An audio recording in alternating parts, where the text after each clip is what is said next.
თუ შეერთებულმა შტატებმა გადაწყვიტა, რომ გაიყვანოს თავისი სამხედრო ნაწილები ევროპის კონტინენტიდან. ეს რას ნიშნავს? ეს ნიშნავს იმას, რომ მეხუთე მუხლი, რომელიც მთავარი არის ნატოში, ანუ ერთზე თავდასხმა ნიშნავს ყველაზე თავდასხმას და უნდა იყოს დახმარება, მაშინ აღმოჩენილი ეს ეფექტიანად ვერ განხორციელდება და რატომ? იმიტომ რომ სხვა კონტინენტია, ოკეანე უნდა გადმოცუროს და გადმოიყვანოს დიდი რაოდენობის ჯარი თუ თავდასხმა მოხდა რომელიმე წევრზე. მაგრამ ეს წევრები ზოგი ისეთი პატარა არის თავისი ზომით ტერიტორიით, რომ სანამ ის ჯარები მოვა, აქ შეიძლება უკვე ოკუპაცია დასრულებული იყოს და რადგან რუსეთსაც და შეერთებულ შტატებსაც ორივეს ბირთვული იარაღი გააჩნია, მაშინ შეიძლება თავის შეკავება მოხდეს, ხო?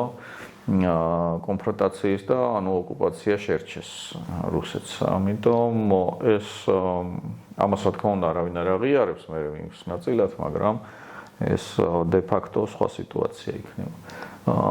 აქაც უნდა დაველოდოთ რა გადაწყვეტილებას მიიღებს შეერთებული შტატები და მაგის მერე უფრო ნათელი იქნება